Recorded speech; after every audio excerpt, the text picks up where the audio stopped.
and welcome to QuadCast. I'm Lewis, and today I'm joined by John Fletcher, the Managing Director here at AlphaQuad. John, it's lovely to have you on. Thanks so much for being here. Hi Lewis, thanks for having me. You're very welcome. Thanks so much for joining us.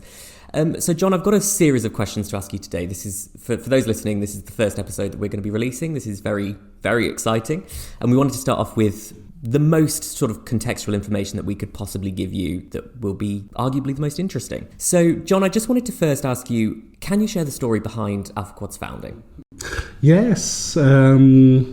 So many years ago, my first career was as a teacher.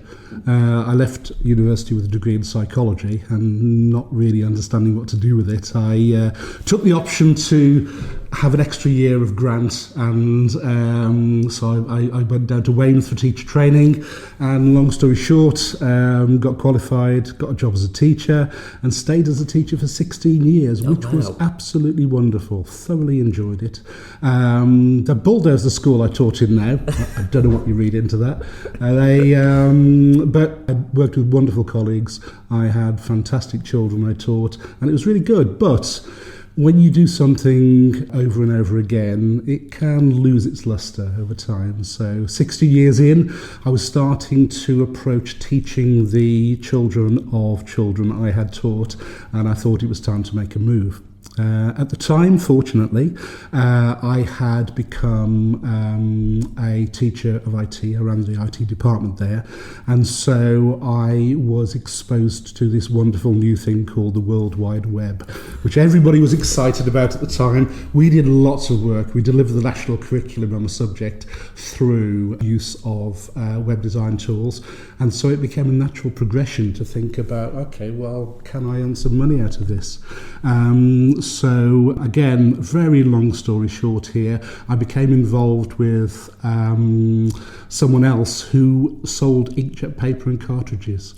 And we had a deal together whereby I wrote a website for him and he did all the selling and choosing of stock, and we had a fun time selling inkjet paper and cartridges both on and offline.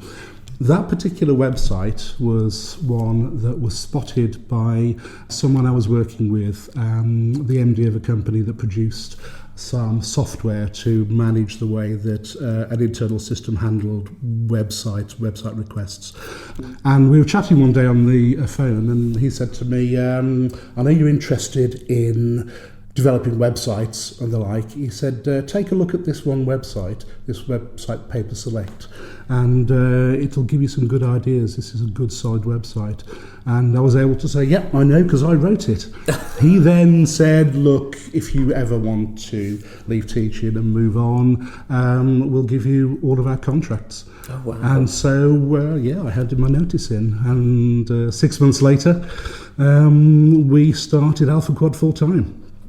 And so that's where it all started. And I do regret sometimes not being a teacher still, because being a teacher was great. But yeah, this has been a lot of fun as well. Yeah. Well, I mean, considering that it's been going since, I mean, what year would that have been? 1996, 97? So 1998 is when we actually set up the company. Yep. 2000 is when we incorporated, and I started doing it full time. Right, okay. So I was born myself in 1998, so... Don't. So AlphaQuad and I are the same age. If you could get it down to a specific month, then we can work out which one's older. We could possibly share the birthday. It's January. See, I'm July 98, so there we go. Younger than AlphaQuad. So AlphaQuad, I think, is quite... I've always found it to be a really interesting name. I remember when there's like an earworm to it that I've always really loved. Can you share the name and what the meaning behind the name is? Yes, I can, and this is a question I've been asked many, many times. And when I tell people the answer, it gets all manner of different responses.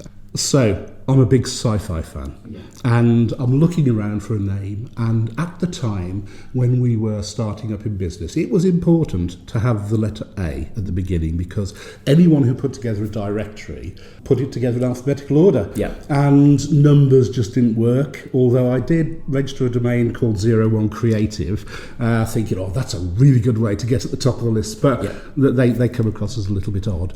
So I needed an A.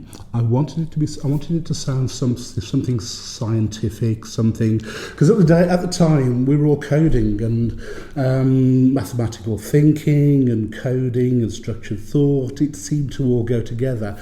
And being a sci-fi fan, it needed to be Star Trek. Right. And so Star Trek, the universe of Star Trek, without wishing to bore you or anyone who's listening to this, is divided into 4 quadrants. Voyager is in the Delta Quadrant, yep. And in that particular series they start referring to where it all started. Earth is in the Alpha Quadrant. So where it all started, Alpha Quadrant, AlphaQuad, sounds a bit scientific. It's got the letter A to start with. What's not to like? Exactly. So, Star Trek question.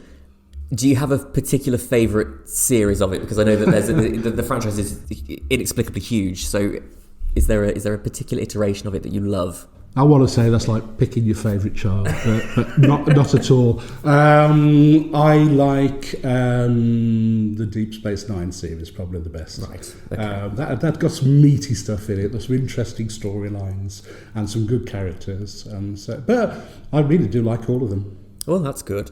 I was more of a Next Generation fan when I was younger. As long as I'm remembering correctly, that's the one with Patrick Stewart in it.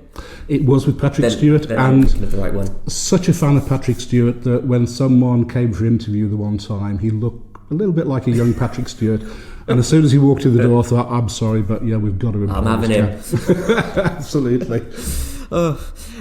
So something that I wanted to ask specifically, I wanted to get a little bit into clients that you've had. And I wonder, what did it mean for you personally and for AlphaQuad as a company when you landed your first client as a whole? Okay. First client or first big client? Well, I suppose they're quite different. I would say first client... I'll ask both. First client first. Okay, first client. Well, that was interesting because it was the father of one of my pupils at school, and this is one of the pupils who used to come to my computer club after hours, and his father got interested in what we were doing, and his father ran a restaurant which was just around the corner from where I lived. And so we started producing a website for him, and the idea of actually making money at something that had just been a hobby up to that stage was really wonderful, because I had a salary all my life, and all of a sudden I had money coming in outside of a salary, and that was really good. That was fun. The actual production process itself was a little fraught.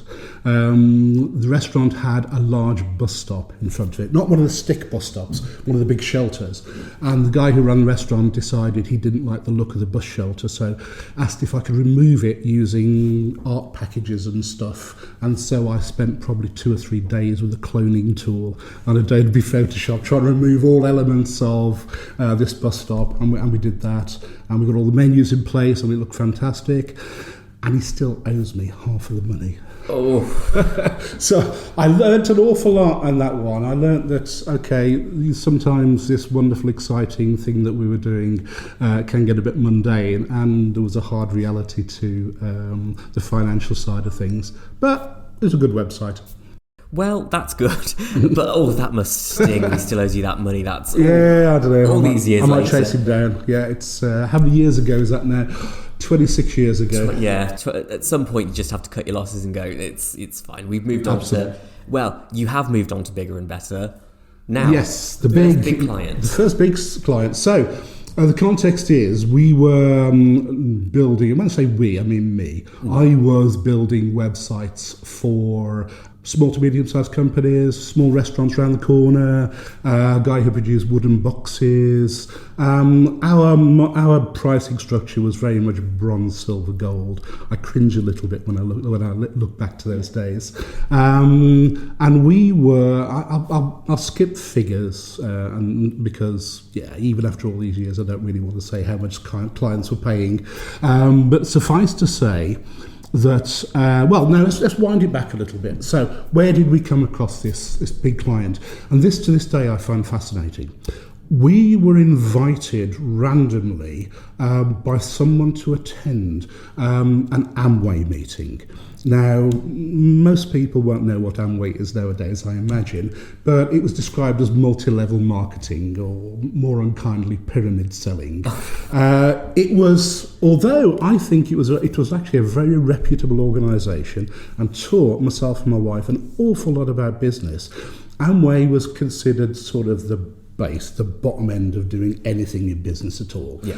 So we'd actually tried this a few years before. We'd had some fun. We'd learned some things. We made a little bit of money out of it.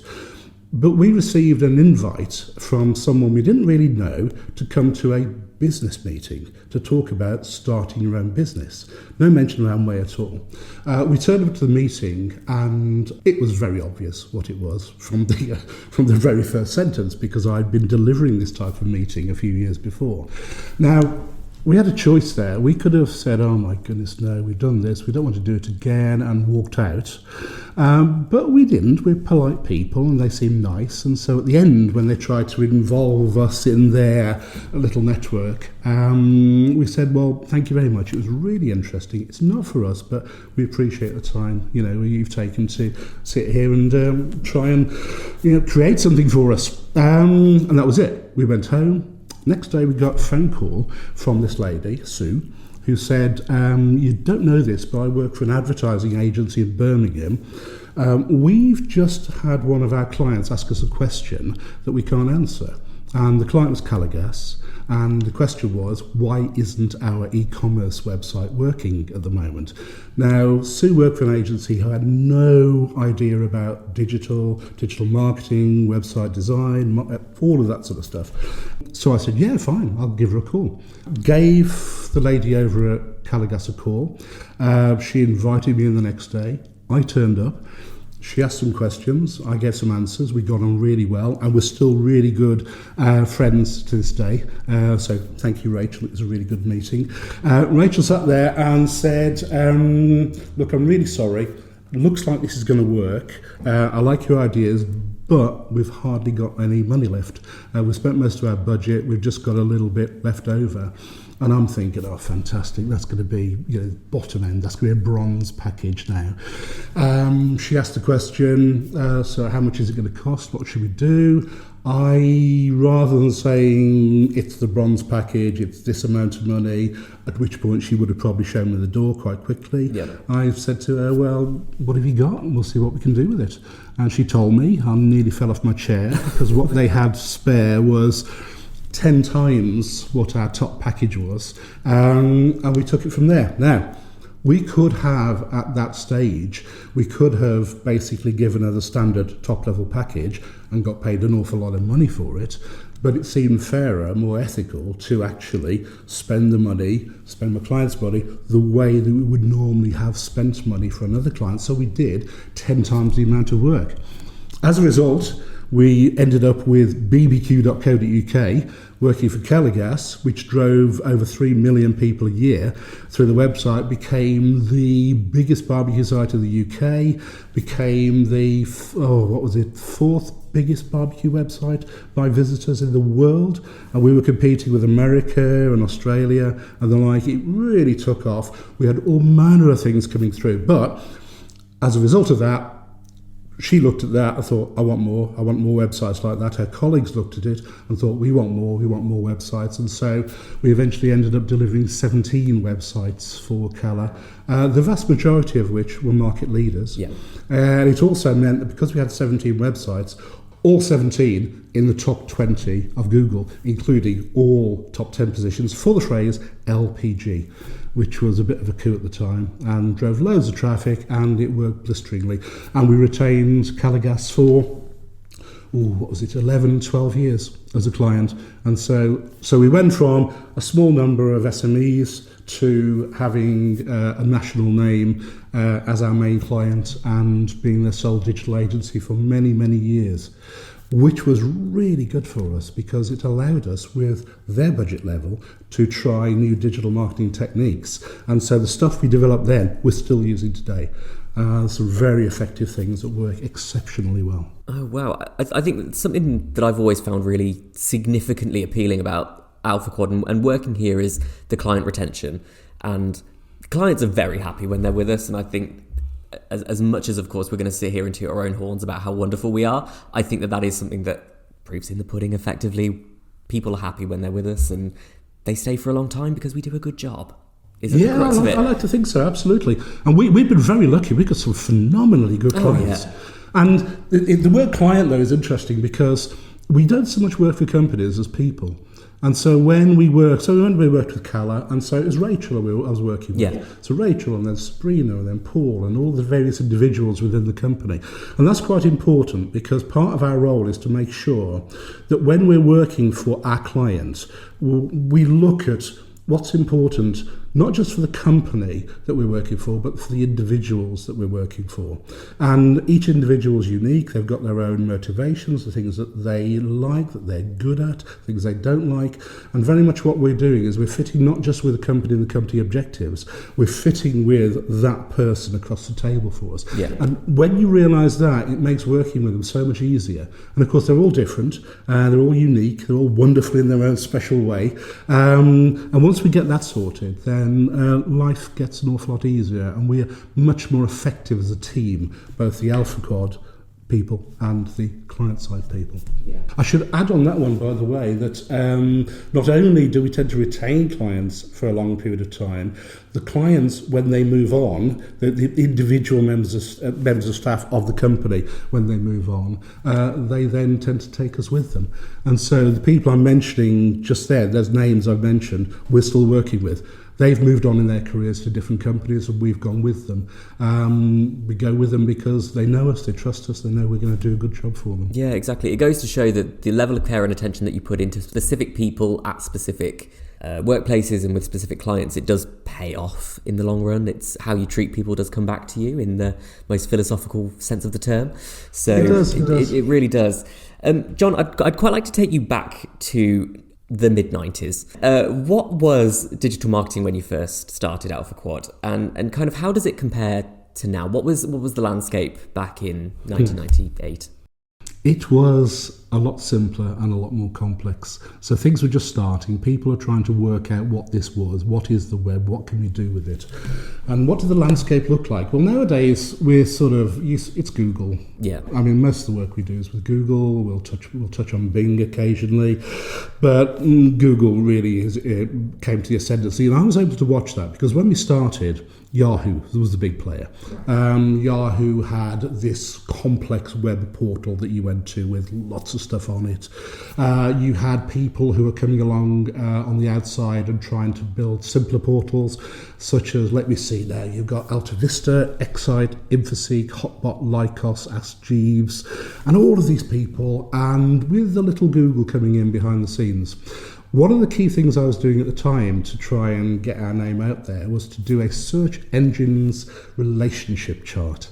And so I had these circles I was drawing on paper. The size of the circle was the size of the search engine, how many visitors they were coming through. And I was drawing lines between them to say, okay, who's sharing data with whom and what's the relationship, and is there a parent-child relationship with these things, or are they just got some sort of business deal going on there? And I used to update this on a sort of monthly to quarterly basis, and whenever I didn't, people would write in and complain because they wanted the latest information. But it was interesting because month by month, year by year, you could see that Google circle growing bigger and bigger and bigger and absorbing everything around it. And until eventually the rest of them just sort of effectively faded away completely. So that's what it looked like in terms of search engines. Now, in terms of how you actually produce websites, when I first started, you coded them. You had to sit down there and you had to type out lines and lines of code. You needed to understand HTML and all the other stuff that was associated with it. I mean, I look back and I think of some of the websites I was producing that way, and I cringe a little bit because we've got such more powerful tools now.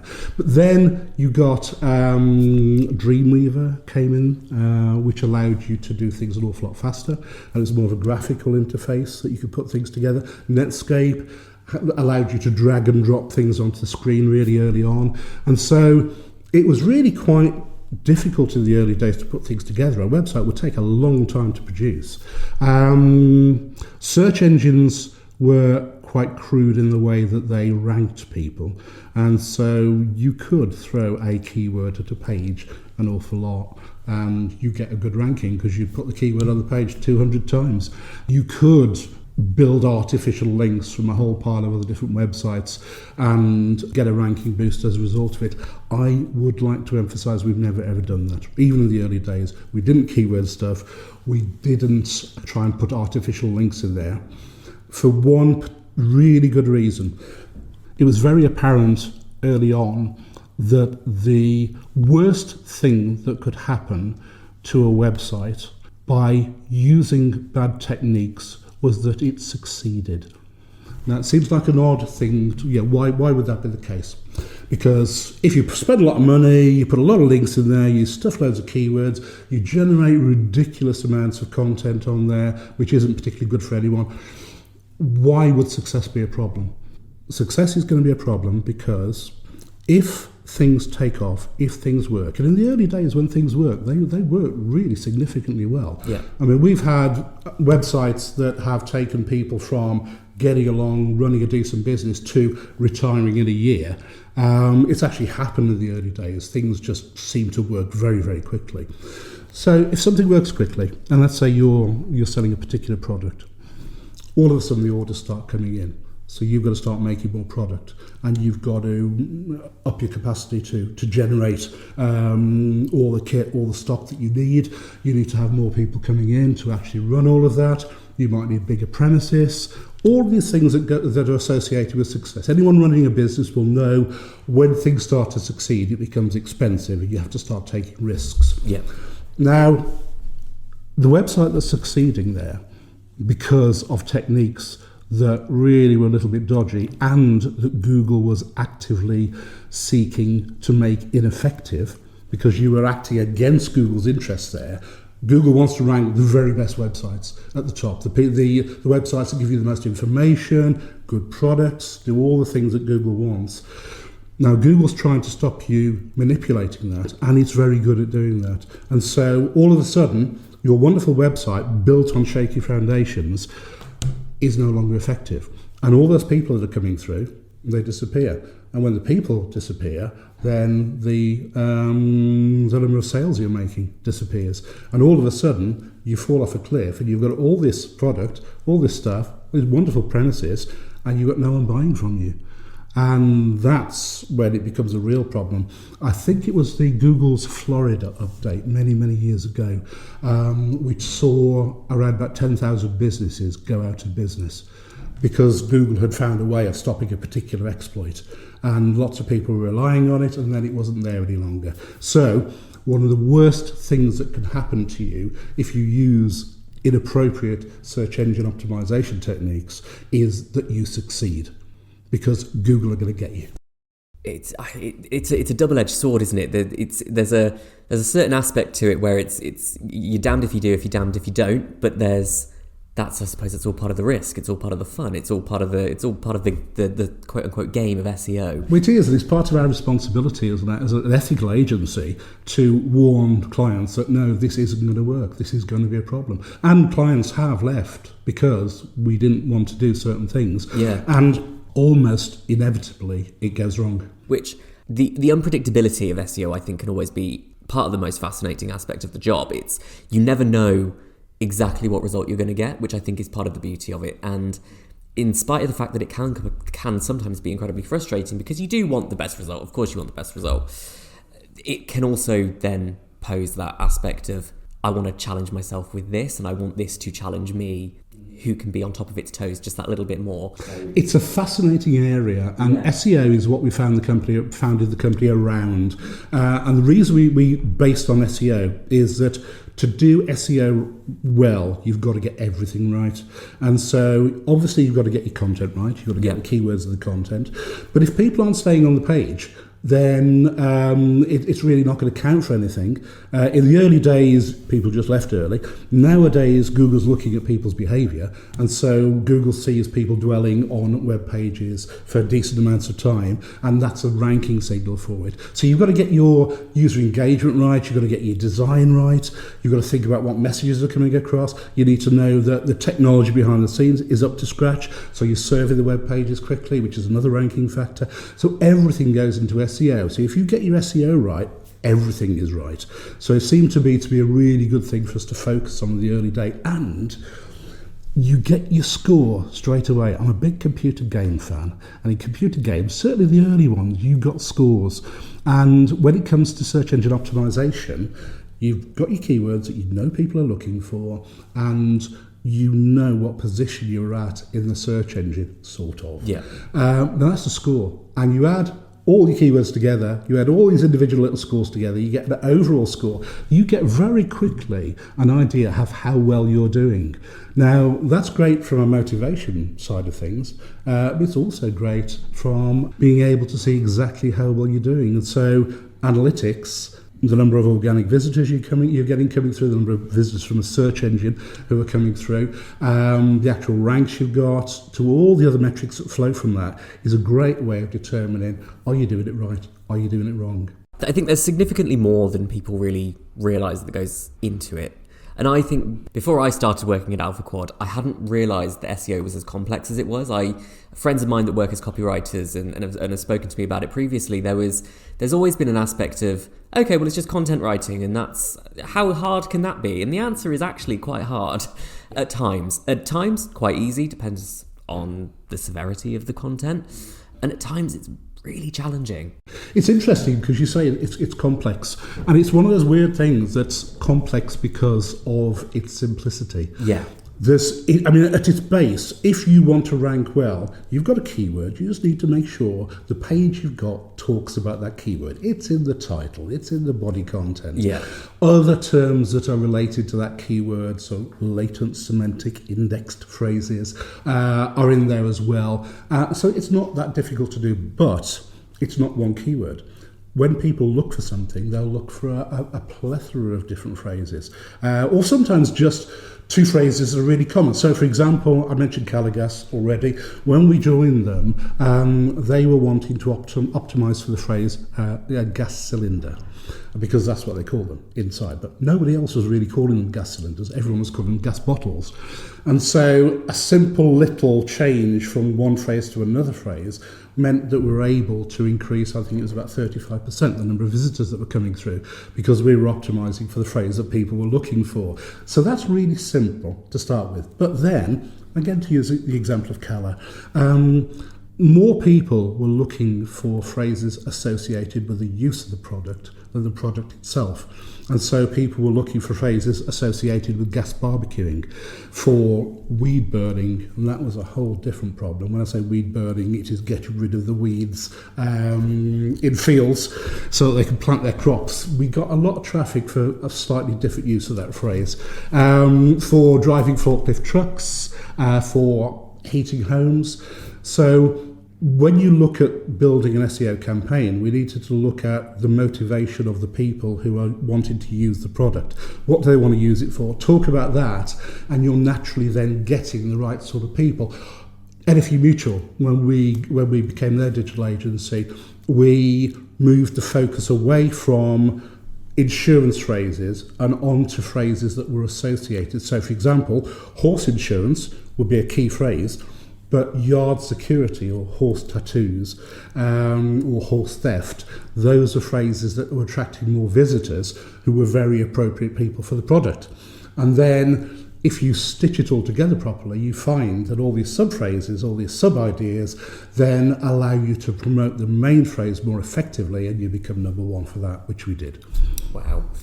I think speaking with you, John, is... I've always found it to be both an incredibly intimidating thing, because it's just like, wow, this man really knows his stuff, and it makes me feel completely inferior at times as well. But it's also, there's just this dearth of knowledge that's just incredible to try and mine from. So it's part of the reason why I'm so excited to have you on today, just for that purpose alone. So It really is very exciting. So I have to interrupt there. Sorry. Oh, okay. I'd say that there's a thing called the imposter syndrome, which most people will have heard about on this one. I've got it just as much as everybody else, because I'm sitting here talking into this microphone, saying these things, thinking to myself, yeah, there's people out there who know the other stuff as well, the extra stuff, and should I be mentioning that? And would I get challenged on that one? The nice thing about SEO is application of the simple things works really, really well. And that with all of digital marketing, especially SEO, the hardest thing in the world is to do it. Not to know about it, not to have fancy ideas, not to make it really complicated, simply to say, here's a keyword, here's horse insurance, I need to now start writing content. I need to now start putting other pages together to link to it. It's not complicated, you've just got to sit down and do it. Yeah. And sometimes that's really easy, and sometimes that's difficult. It's never difficult, well, for us, it's never difficult to produce the content. It's fairly straightforward. The difficult thing is making sure it fits with company objectives and the individual likes and dislikes of the person you're working for. And there's a whole range of things that you wouldn't have anticipated to start with, which will affect actually doing something and getting it done. Yeah, which I find your take on imposter syndrome quite interesting. Something that when I was doing my master's degree, something that we had a whole lecture on the one day was imposter syndrome. And one of my arguments was the way that I combat imposter syndrome is to tell myself I deserve everything that I get, whether the good or the bad. And I find that really helps me kind of soothe any anxieties that I might then receive as a result of imposter syndrome. And some people find that quite a jarring statement. Some people find it quite a self-indulgent statement, but it's true. It's how I've best been able to avoid any sense of imposter syndrome, just with this sense of, you know what? I deserve everything that I get, and that's it's a really good life philosophy. And people that I've told it to think I'm absolutely mad, but I stand by it. So it's an interesting conversation to have. So imposter syndrome does affect us all, and it's how we can pursue and move on from it. Well, I've been fortunate over the years because I've got to talk to a lot of very senior individuals. So senior people in the Foreign Office, MDs of very large companies, sat on a number of boards. I've helped out large organisations, and no matter what level you talk to people at, everyone's got it. Yeah. Everyone's slightly worried about it. And I would say in digital marketing more than most. Because most people tend to think there's some secret source somewhere else they don't really know about, and someone else has got a better handle on something. And over the years, one of the key things I've learned, like I said earlier, is that at its heart, it's really simple. People make it more complicated, but as with anything, it's always about people. I almost feel sometimes with digital marketing, there's a certain fake it till you make it sort of approach, which is just hope for the best, get on with it, and if it works, it works, and if it doesn't, then we'll try again. So it's For many, many years, our company motto was, how hard could it be? And the answer is quite. Well, this is it. To start with, it was a good motto, and that served us well. But every now and then, we really found out how hard it could be. Yeah. Sometimes it can be very hard. But that's just the same with anything, though, isn't it? I suppose with your work as a teacher, how hard could it be? Yeah. Learning how to drive, how hard could it be? That's right. Learning how to do SEO, how hard could it be? Yeah. The answer is very. Yeah. At times. Sometimes not at all.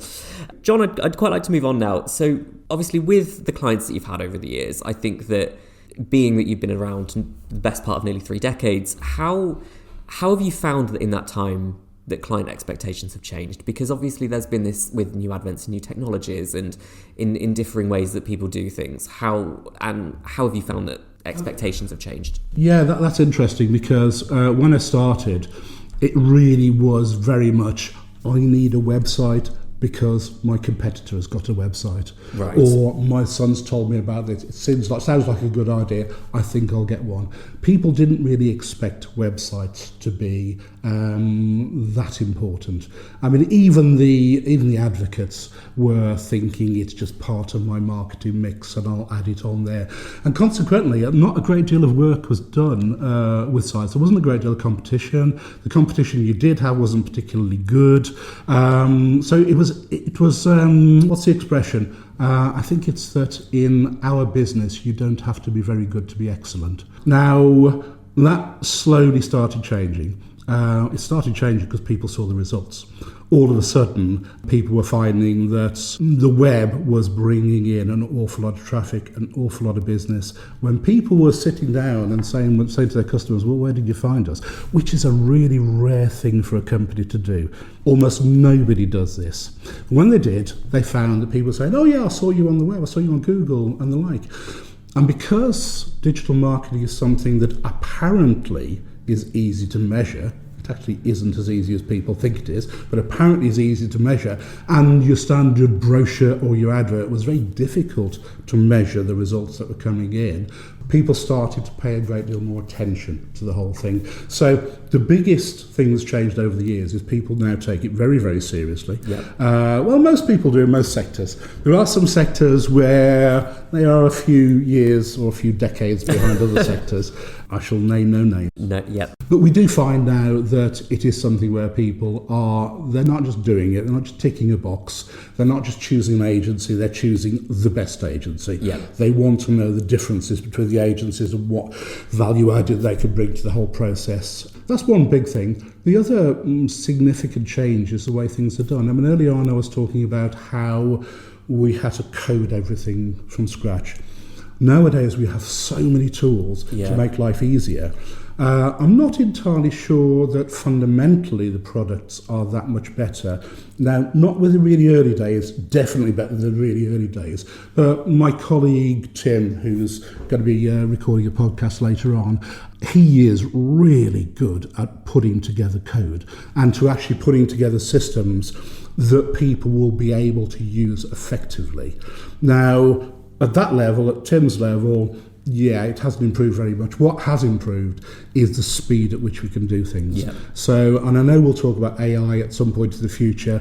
In the same way as AI means that we can do things an awful lot faster, using the website development tools and marketing tools means we can do things an awful lot faster. So, in the early days, if I wanted to know ranking positions, what I would do, I would go to the search engine, I would type in the actual phrase, and I would see where we were on the search engine. And I would do that for every single phrase, at least weekly, going through there, and that would take an age. If you're talking about 100, 200, 300 keyword phrases, it would take forever. Nowadays, there's a variety of packages. We use Ahrefs, and it does it for us automatically, and it produces lovely graphs for us automatically. Yeah. And so what took me hours and hours and hours is done now in a few minutes. When it comes to creating a website, we transitioned from a variety of quite complex tools to a very simple tool, WordPress, when it got to the stage where it was producing phenomenally good websites, and it was doing things as well as we could do it through using more complex tools or using standard coding. We save time. So the biggest change that really happened in terms of what we're doing on our side of the table is the tools we've got nowadays are so good, so good. Sometimes with stupid names, thinking of Screaming Frog as one of our best tools. Yep. But an Ahrefs, I'm fairly sure I know what it stands for, but I don't think anyone listening to this will know what it stands for. So I don't know if that answers your questions, but I mean, so there's been lots of changes, things have moved on, but the interesting thing over all the years is fundamentally nothing has changed at all. Yeah. It's that expression, the more things change, the more they stay the same. And fundamentally, we're still doing exactly the same thing. All we're trying to do is to try and make sure that our clients, potential customers, find out about them in a positive manner and then go on to engage with that client. And to do that, I mean, our approach has always been, let's give Google what it needs in terms of adverts, in terms of organic content, and let's make sure that our client, that the customers understand that our client is an actual expert and an honest, ethical broker of whatever they do. If you get that right, then it works. Interestingly, Google nowadays talks about EAT, expertise, authoritativeness, trustworthiness, as the key things you've got to build into a website. And I'm looking at that thinking, well, we were doing that in the last century. Yeah. In 1996 we were trying to do that and try to build content, and we were trying to build really good barbecue content and really good insurance content. And so it's almost as if sometimes it feels that Google's caught up with us. Yeah. Because it made sense to do it. And Google, I think, has just developed, they wanted to do it all along, but nowadays I think they've got the tools, they've developed the systems that allow them to do it. Yeah, Google have finally developed the tools with which they are able to penalise us to their heart's content. Speaking specifically about changes within digital marketing, what I think that as much as you say that as much as things have changed, they've stayed the same, I wonder, have there been any kind of significant pivots that you have had to make within AlphaQuad to make in response to industry changes? Oh, so many. The big ones have been associated, I think, with the technology. Like I say, the digital marketing side of things, the ethos has always remained the same. But for example, obviously when we went from coding to using tools to put the code together, that was a fairly significant change. But it felt a very natural thing because you still saw the code. The tool was producing the code that you were looking at. You were still interacting with the code. Perhaps the biggest one that we faced was over maybe a 5-year period when prior to WordPress, we saw the big tools were large, they were cumbersome, they were clunky. I mean, you think using full-blown Microsoft products, full-blown Adobe products, where there's so many options, there's so many things to do because they're producing one piece of software to suit everybody. The tools that were emerging were very much like that. The vast majority of it you never needed. The actual complexity of the tool became a hindrance to using it. So we thought, we could produce something better than that. And a colleague joined me who was a very, very good developer. And he had this desire, this need to produce a much better piece of software that produced websites. In those days, we weren't really using the term content management system very much, but it was an early content management system. He sat down and coded and put things together and tested things out for 12 to 18 months, and that was effectively most of what he was doing. At the end of the day, he came out with a content management system which was phenomenal. It was really, really good. It did everything we wanted, and it only did what we wanted. And if we wanted something else, we'd plug a module in, but it was good. It covered the organic side of things, the visual side of things. It was easy to deploy. The people who used it found it really, really easy to use. But you can sense there's a but coming here now. Yep. But we were asked one particular question. And the question we were asked was, well, if AlphaQuad ever got into trouble, what's our position? Clients would be saying. So if you disappear, where's the support for it? And what do we do from then on? Now, we try to get around that by saying, well, the intellectual property is with you. Yeah. You own the product, and we've always had that. Whenever we do work for people, it's their work. We retain a royalty-free license to use any techniques in the future, but what we've built for people is theirs. So we had that, but still it wasn't enough. And we found ourselves in a situation where we quite heavily invested in producing a product that was, we felt, a market-leading product at the time, but we couldn't effectively sell it. We deployed it on a number of websites, and they were phenomenal, and they were great. And 15 years after that product was retired by us, these websites were still stable, and they were fine, and people used them still very, very happily. We were then facing the one side, the big boys, who got the marketing budget, and the expression, no one ever gets sacked for choosing Microsoft. We also then had this early version of WordPress coming through and started to gain ground, which wasn't as good as what we felt we'd done, but there was an awful lot more people doing it, an awful lot more people using it, and it had got a momentum. So we found ourselves, we'd gone along with a particular technological change which made sense, and we'd succeeded at it, but we had to stop it completely and reverse direction and recognise that there were things out there that were probably a better business choice for our clients than what we were producing. And so we pulled the plug on the whole thing, and that was a big change. that was fairly significant, and it cost a lot of money to do that, but yeah.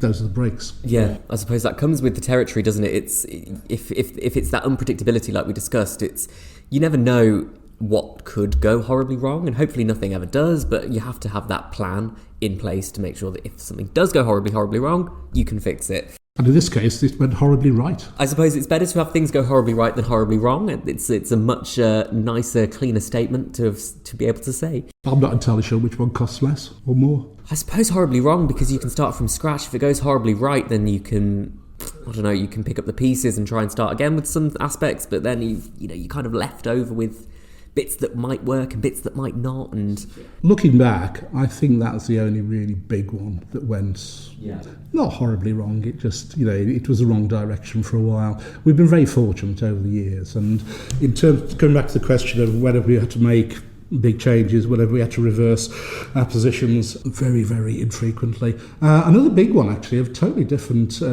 context, is that as AlphaQuad was starting to succeed, I got this sort of thought in my head that, oh my goodness, look how good I am at this. I've got a company, it's working. I used to be a teacher, now I've started a business, and that's going great. Let's do another one. And seemed to be sensible at the time. I thought I had the Midas touch. And so I started another company called About Organics, completely different. The idea was to promote organic products. Yep. Before it became fashionable in the supermarkets to talk about organic products, and all manner of things were working with that. And then I was invited to talk to organic pineapple producers in the Bahamas, and I was going to get flown out by the Foreign Office to advise. And I was going to be I was booked in to talk about organic beef production in Scotland. And this is all on the back of having written some pages on websites. But no, it was actually it was growing. It was becoming a serious thing at the time. Yeah. But that was one where I felt that, oh my goodness, I can do this. I can have multiple businesses, and I couldn't. I've got no more Midas touch than anybody else. Yeah. And it became very apparent that dividing my attention in two different companies was not a good idea.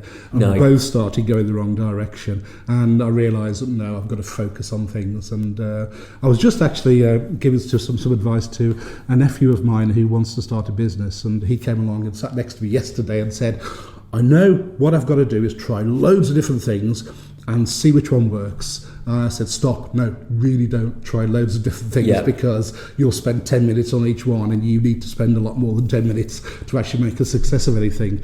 And so that was a really big change in direction for us, to running multiple companies and with other ideas, ready to come on board, and to say, no, we're just going to focus on exactly what we're really good at, and that was digital marketing. Yeah, I suppose it's good that before you allowed yourself to be blinded and swallowed by blind hubris, it was quick, rein myself back in. Back to AlphaQuad, quick. Yeah, let's go. We used to look at the company chart. It was always going up. Everything always went up, and we assumed that was what was always going to happen. Well, of course, why would you ever assume that it would not look like that? If it's always looked at on that up and up and up scale, why would you ever think that it could come even slightly down? It's the left-hand side of the peak on the graph looks like a trend until you go over the peak. Yeah, at which point it's a very steep decline. Fortunately, we've never really had a steep decline. No. We've had the potential to have steep declines. I mean, when you lose a big client, and you inevitably always lose big clients, something's going to happen. Usually, a new marketing director comes in, and that's the kiss of death to any contract, as anyone in marketing or other associated services will tell you. It's difficult to survive a big change at the top. But yeah, it happens, but we've managed to weather them all and keep going. You've outlasted them all. Going back to kind of specific sizes of companies, has there been a particular size of companies that you preferred working with over the years, whether it's SMEs or large companies, corporations? Where do you stand? No, that's a really interesting question, because depending on where you are at any one moment of the year, then you'll have a definite answer. But if you, depending on what's happening, but if you look at all of the years that we've been in business, it's one of those non-answers. There's positives and negatives to it all. The advantage of working with SMEs is you are really directly involved in that business. You know the people to whom it's going to make a massive difference. You're working for the owners of companies, and that feels different to actually working for a company. So an owner of a company, the way they look at their company is typically very different to the way an employee looks at a company. So you do feel you're part a bigger part of their company's success when things work, and they usually do. However, working for corporates, working for larger clients, gives you the scope to do an awful lot more, which is all down to budget. An SME typically will not have anywhere near the budget a corporate client will. Now, that means you can do more of certain things when you're working for a corporate. So that gets intellectually more interesting. So you can try things. So as I mentioned, when we worked with Cala, their budget was sufficient for us to allow us to develop digital marketing techniques and to come up with ideas that would only really be possible for someone who's got enough money to afford to buy our time to make that idea a reality. And so that worked really well. That's had the knock-on effect now is that once you know something, once you develop a technique, well, you can apply it everywhere. And so we're finding now that we are applying techniques that we developed with corporates with all of our SME clients, and that works well. That works really well indeed. So I find that this next question, it's I've been really looking forward to asking you this. So regardless of company size, you're going to get an unusual request from somebody. Mm-hmm. Now, have you found that there has been a particularly unusual request that is worth note? Yeah, so I'm quite a conservative person, and so it's quite difficult to even mention this, certainly when I'm being recorded. So I'm sitting there in my office, and the phone rings, and it comes through to me. It's a piece of new business, and well, to cut a long story short, there was a gentleman and his girlfriend who wanted to start a business, and they had a video camera. And if I sort of cut the story fairly short around there, we politely declined.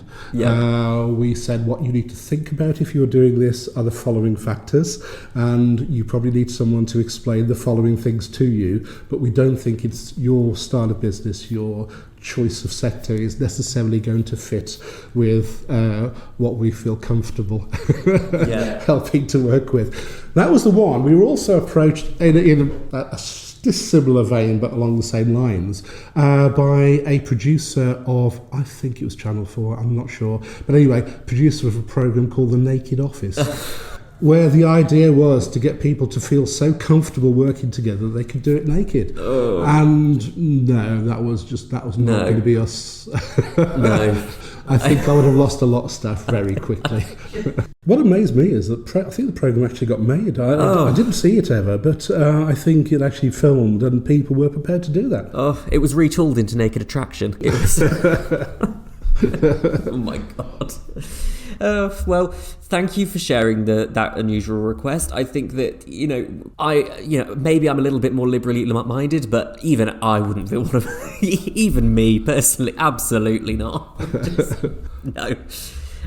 So what has been, I'm kind of wrapping up, we're on to the last two questions of the morning now. What has, for you, John, been the most effective form of marketing that you can think of that you've been involved in? It's a good question. And the answer is, the answer is in a number of parts. Search engine optimization is what we have always been very good at. It's always been a passion of mine. I've really enjoyed doing it over the years. And so that would be the obvious answer, because break it down, any of our contracts where we're engaged with SEO, search engine optimization, pound for pound, it's the most effective thing you could be doing, certainly over the long term. Yeah. Not over the short term, but over the long term. It's one of those things that just keeps on giving. You invest some time in it, you get some good content in place that's evergreen, it's not going to go out of date anytime soon. You keep getting results from that, provided you do some very basic things. However, that's not the real answer. The real answer, certainly in digital marketing, and I believe also in marketing in general, is that everything works. No matter what you do, it will work.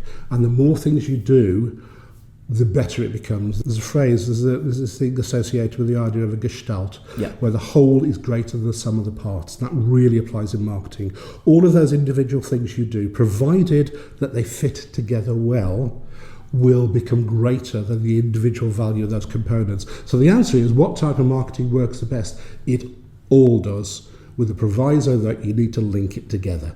And so In simple campaign terms, if you have a campaign about a particular idea, every single one of your digital marketing channels should focus on that idea, and they should all bolster one another. But that should go to the greater whole of all those individual campaigns should also fit together on all the various channels. I won't turn this into a lecture about the component parts and how they fit together, but yeah, the answer is everything works, but not necessarily to the same degree. That is a fascinating answer, I think. But then what do you do? How have you found and how have you managed things when things haven't worked? Right, well, the key to that is analytics. Yeah. You noticed I was hesitant earlier on about analytics, and we might expand on that in a second or a different podcast. But you can look at Google Analytics and look at the various channels. You can look at the organic channel, the paid channel, you can look at the referrals channel. You can see where the visitors are coming from. So you know if you've just been running a 6-month, 12-month organic SEO campaign, you can see that graph going up. You can see more and more people coming through. Paid campaigns, more immediately, you can instantly see what's going on with these things as they go through. So that is probably the first thing that you need to do. So you know what's working, you know what's not working. You can look at the results and say, you know what, we've just spent £2,000 on a particular campaign, £50,000 on a particular campaign, and we can see the number of people coming through. So you get a rough feel for whether something's working or not working. Yeah. There's a big however on this. And that big however, for anyone who's into Google Analytics, is aware of what it is there's a multi-channel element. So a short while ago I said that all forms of marketing work. Well, you tend to find that when you're running any campaign at all, and you've got multiple channels that are going through there, that it's not as simple as, oh look, I've just made a sale. What was the last point of contact? It was a paid advert, therefore that paid advert is working really well.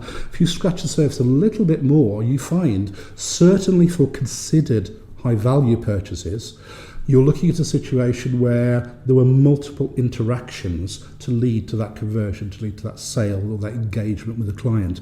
So it could well be that someone saw an advert to start with because you're pushing it to them. Yeah. They recognise the advert, they saw the brand name, they saw the name of the company, they then go away and talk to their wife, their colleagues, they mull it over, then come back and think, hang on, what was that again? What was that advert? It may well be the adverts have stopped running, but they remember the brand name, they type the brand name, and all of a sudden that's an organic visit. So we have a paid visit and then an organic visit. And that person then is not necessarily the person who's making the decision. So what they then do, they actually send the link to that company's website to one of their colleagues. That then becomes a direct visit, and it becomes a broken direct visit, so you couldn't even track it. It gets very muddy. So even at a simple level, multiple interactions will lead to a conversion, and you need to look at all of those interactions. So the paid was important to raise awareness, but then you go on and you need the organic position there as well, so that someone can find you again. Yeah. And so you can see now why I'm saying that all of these channels are important. They all contribute to these complex user journey of the individual. And whenever I'm talking about user journeys, it's in the plural, because there's no such thing as getting the user journey right. It's getting the user journey is right. It all has to go together. Wonderful. There's no short answer to anything. And I think that's because that would imply that there is a one-word answer to something. So many different solutions are, and there's so many different ways in which to solve these issues and to counteract these problems that people might experience in digital marketing. So I think that this has just been a very interesting conversation to have. So, John, this brings me on to my final question of the morning. Thank you so much. You've been a wonderful guest. And I wanted to talk about something now that is completely unrelated to AlphaQuad. And I wanted to ask you, has there been in your lifetime a marketing campaign that you have looked at and gone, wow, they have pulled that off really well. They have done a really good job of that. And it could be anything from, it could have been a film that's been coming out, it could be a TV show, it could be a new drinks brand, it could be whatever it could possibly be. Has there been anything that's really stuck out to you? That's an interesting question, because like everybody else, I'm a consumer of marketing. Yeah. And there have been things that stick out significantly. And the simple answer is, well, things like the Old Spice horses in the wave advert, because that was artistically wonderful. Not entirely sure what those horses had to do with smelly water. Yep. And the other favourite of mine, well, two of the favourites were Aardman Animations. Was it? Oh, what was it for? Was it for British Gas? It had the puppets talking. It was people just talking generally about a topic, and that was animated by Aardman Studios. The Creature Comforts. Creature Comforts, that's the one. Yeah. Now again, with that one, I've just struggled to understand who that was, to remember who that was actually for. But I remember the advert. I hesitate to say that the most impactful advert, and this would be for gentlemen of a certain age, would be a Cadbury's Flake advert, but we really shouldn't go beyond that. Yeah, I know the advert, John. Not really appropriate nowadays. John, that wraps us up for this today. Thank you so much for joining us. This has been really insightful and really interesting, and it's been wonderful to have you on. So thanks very much for your time. Thank you very much. Brilliant. And thanks so much for listening, everybody, and we will see you in the next episode. Thank you very much. Goodbye.